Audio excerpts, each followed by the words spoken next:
এই মুহূর্তে বেগম খালেদা জিয়ার বাসভবন ফিরোজার সামনে আছেন সহকর্মী এইচ হিমেল। সবশেষ পরিস্থিতি জানাতে সরাসরি যুক্ত হচ্ছেন তিনি। হিমেল, কেমন দেখছেন বিএনপি চেয়ারপারসনের বাসভবনের সামনের পরিস্থিতি? নেতাকর্মীদের উপস্থিতি কেমন রয়েছে, কি বলছেন তারা? দানা, আপনি জানেন যে আজ সকাল 10:30টায় কাতারের বিশেষ বিমানে করে কিন্তু বিএনপি চেয়ারপারসন ও সাবেক প্রধানমন্ত্রী বেগম খালেদা জিয়া কিন্তু হযরত শাহজালাল বিমানবন্দরে কিন্তু অবতরণ করেন এবং ওনার সঙ্গী সফরে ছিলেন কিন্তু ওনার দুই পুত্রবধূ জুবাইদা রহমান এবং সৈয়দা শামিলা রহমান। এবং আমরা সকাল থেকে যেটা পর্যবেক্ষণ করছিলাম, বিমানবন্দর থেকে কিন্তু হাজার হাজার নেতাকর্মীরা কিন্তু তাদের নেত্রীকে বরণ করার জন্য কিন্তু সকাল থেকে বিমানবন্দর থেকে শুরু করে ওনার যে বাসভবন ফিরোজা আছে সেই ফিরোজা বাসভবন পর্যন্ত কিন্তু নেতাকর্মীরা ফুটপাত ধরে কিন্তু তাদের জন্য বেগম খালেদা জিয়ার জন্য কিন্তু অপেক্ষা করছিলেন।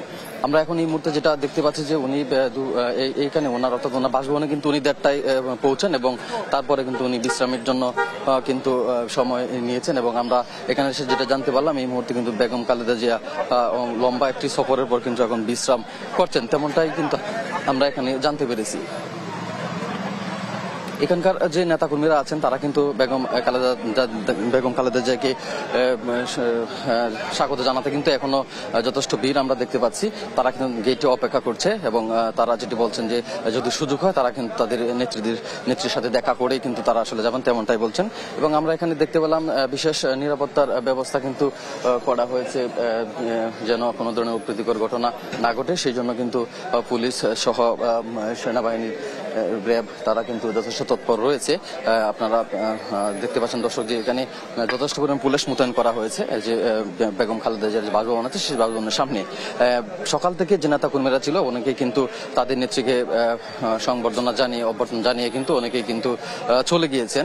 আর অনেক নেতাকর্মীরা কিন্তু এই মুহূর্তে অপেক্ষায় আছেন তাদের নেত্রীকে এক নজর দেখবো বলে, তেমনটাই বলছেন এখানকার যে নেতাকর্মীরা, সেটাই আমরা এখানে লক্ষ্য করতে পেরেছি। আরেকটি বিষয় আমি জানিয়ে রাখি, এখানকার যে বিএনপির যে জ্যেষ্ঠ নেতারা ছিলেন তারা কিন্তু অনেক নেতাই কিন্তু ভিতরে আছেন এবং অনেক নেতারা কিন্তু ইতিমধ্যে বেরিয়ে গিয়েছেন। তো সব মিলিয়ে বলাই যায় যে এখানকার যে বেগম খালেদা জিয়ার যে বাসভবন, সে বাসভবনের সামনে কিন্তু নেতাকর্মীরা অপেক্ষমান আছে। তাদের কিন্তু আমরা নেতাকর্মীদের সাথে একটু কথা বলার চেষ্টা করব। একটু জানাবেন, আপনাদের নেত্রী আসছেন এবং বেগম খালেদা জিয়া আসছেন, সেই উদ্বেগ আপনার কেমন লাগছে এবং একটু আমাদের ইনশাআল্লাহ ঠিক আছে, খুব ভালো লাগছে। দীর্ঘদিন পরে আমাদের প্রিয় নেত্রী, দেশ নেত্রী বেগম খালেদা জিয়া আসছে। নেতাকর্মীরা উজ্জীবিত এবং আনন্দের সাথে আমরা গ্রহণ করছি নেত্রীকে। আপসীন নেত্রী বেগম খালেদা জিয়া 18 কোটি মানুষের প্রাণ। তিনি 17 বছর স্বৈরাচার হাসিনার বিরুদ্ধে আন্দোলন সংগ্রামের মাধ্যমে তিনি নত স্বীকার করেননি। আপনারা সবাই জানেন যে স্বৈরাচার হাসিনা তাকে নির্মমভাবে নির্যাতন করে মেরে ফেলতে চেয়েছিল, কিন্তু আল্লাহর অশেষ রহমতে 5ই জুলাই আন্দোলনের পরে আপসীন নেত্রী আমাদের নেত্রী বেগম খালেদা জিয়া মুক্তি পায় এবং উন্নত চিকিৎসার জন্য বিদেশ গেছেন। আমরা তাকে পেয়ে ইনশাল্লাহ আল্লাহর কাছে হাজার শুকরিয়া, আমরা সবাই খুশি। এখানে নেতাকর্মীরা যেটা বলছিলেন যে তারা কিন্তু অনেক খুশি, তেমনটাই কিন্তু জানাচ্ছেন। আমরা আরেকজন কর্মীর সাথে কথা বলার চেষ্টা করব। এখানকার যে নেতাকর্মীরা আছেন তারা কিন্তু যথেষ্ট উচ্ছ্বাস প্রকাশ করছেন তাদের নেত্রী দেশে আসায়, সেই বিষয়ে আমরা আরেকজন নেতাকর্মীর সাথে কথা বলার চেষ্টা করব। আপনি একটু জানাবেন আপনাদের নেত্রী আসছেন, কেমন লাগছে? আমাদের দেশ নেত্রী বেগম খালেদা জিয়া, গণতন্ত্রের মা, এবং তারেক রহমান ওনার স্ত্রী জুবাইদা রহমান, ডক্টর জুবাইদা রহমান এবং মরহুম আরাফাত রহমান কুকুর সহধর্মিণী বাংলাদেশে আসাতে আমরা গর্বিত, আনন্দিত।